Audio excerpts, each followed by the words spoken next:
Hello बच्चों, तो आज हम फिर मिलते हैं। एक छोटी सी कहानी है। कहानी का नाम है रघुकुल रीत। बच्चों, ये जो कहानी है, ये जो प्रसंग है, ये हमारे रामायण से लिया गया है। ये हमारी जो कक्षा 5 की वाटिका पुस्तक है, उसमें ये नया पाठ जुड़ा है। तो आज हम लोग इसे पढ़ेंगे और इसके प्रश्नोत्तरों के बारे में भी जानेंगे। कुछ इस तरह से, बहुत समय पहले की बात है। अयोध्या में राजा दशरथ का राज्य था। एक दिन दरबार में मंत्रणा चल रही थी, तभी द्वारपाल अंदर आया। उसने सूचना दी कि महर्षि विश्वामित्र पधारे हैं। महाराज दशरथ तत्काल अपना आसन छोड़कर खड़े हो गए। ऋषि की आगवानी करने द्वार की ओर बढ़े और उन्हें लेकर दरबार में आए। तो बच्चों, उस जमाने में ऋषियों मुनियों का बहुत सम्मान होता था। राजा दशरथ जो थे, बहुत बड़े राजा थे, लेकिन ऋषि के आने के आगमन की सूचना सुन के वो स्वयं गए उनको लेने। महर्षि के स्वागत सत्कार के बाद राजा दशरथ ने कहा, आज्ञा दे महर्षि वर, मैं आपकी क्या सेवा कर सकता हूँ?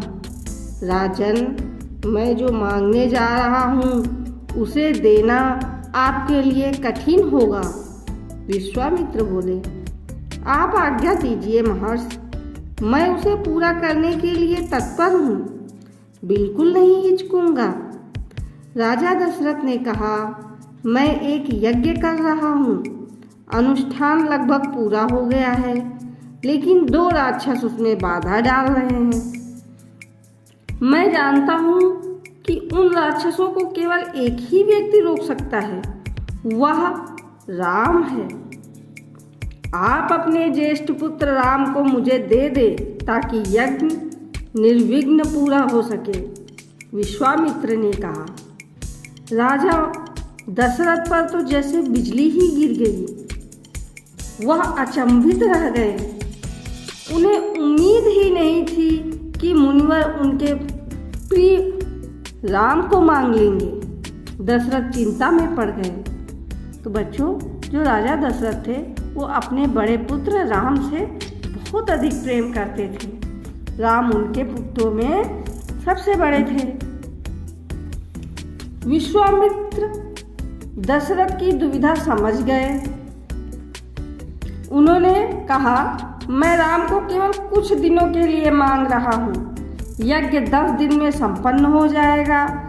महाराज दशरथ पुत्र वियोग की आशंका से कांप उठे। दरबार में सन्नाटा छा गया। दशरथ की दशा देखकर मंत्री चिंतित थे, पर चुप थे। महर्षि वशिष्ठ शांत थे। इतने में दशरथ कांपकर बेहोश हो गए। होश आया तो डर ने उन्हें फिर जकड़ लिया। संज्ञा शून्य होकर दोबारा गिर पड़े। किसी अनिष्ट की आशंका से सभी दरबारी सशंकित थे। वे कुछ समझ नहीं पा रहे थे। महर्षि और महाराज दशरथ के बीच संवाद में कुछ बोलना उचित भी नहीं था। मुनि वशिष्ठ चुपचाप आकर महाराज दशरथ के पास खड़े हो गए।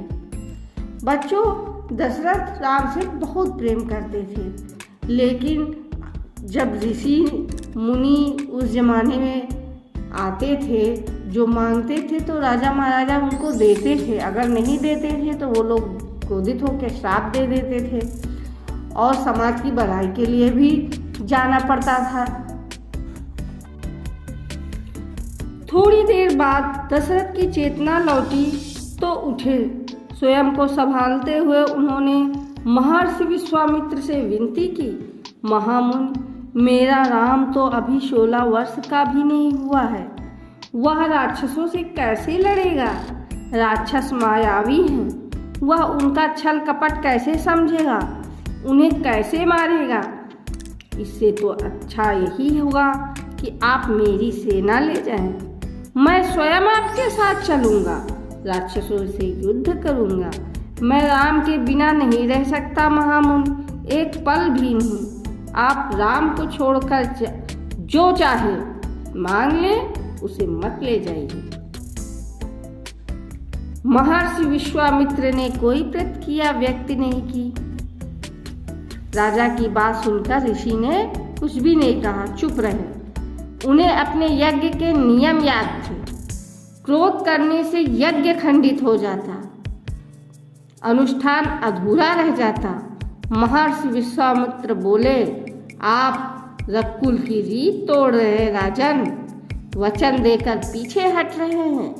आप जानते हैं कि मैं स्वयं दुष्ट राक्षसों का संहार कर सकता था, लेकिन मैंने संन्यास ले लिया है। अगर आप राम को मेरे साथ नहीं भेजेंगे तो मैं यहाँ से खाली हाथ लौट जाऊंगा। बात बिगड़ती देखकर मुनि वशिष्ठ आगे आगे महाराज दशरथ को समझाते हुए कहा, राजन, आपको अपना वचन पूरा करना चाहिए।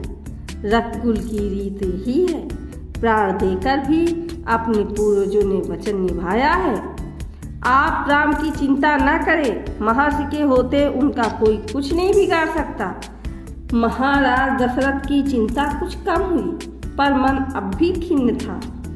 गुरु वशिष्ठ ने कहा,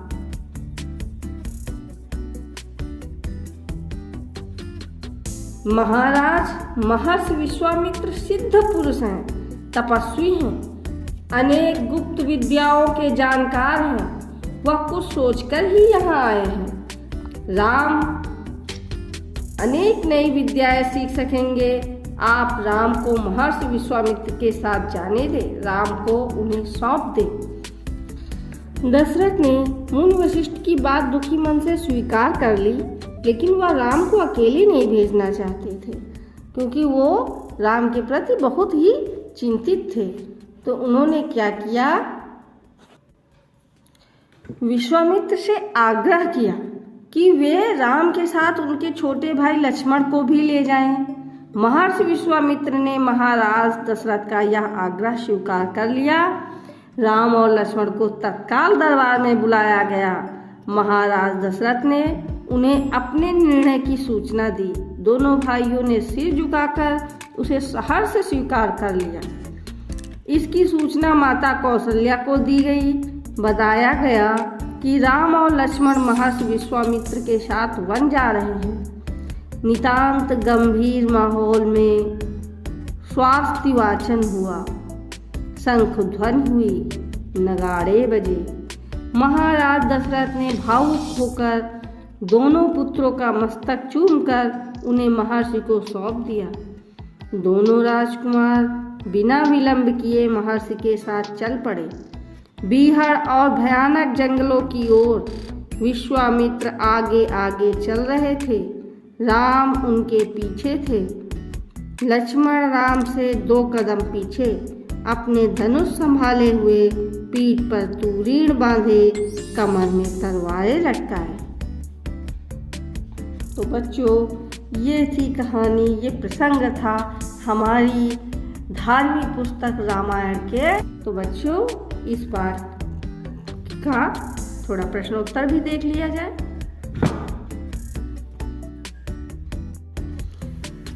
तो बोध प्रश्नों में पूछा गया राम कौन थे। तो बच्चों, राम महाराज राजा दशरथ के ज्येष्ठ पुत्र थे, बड़े पुत्र थे।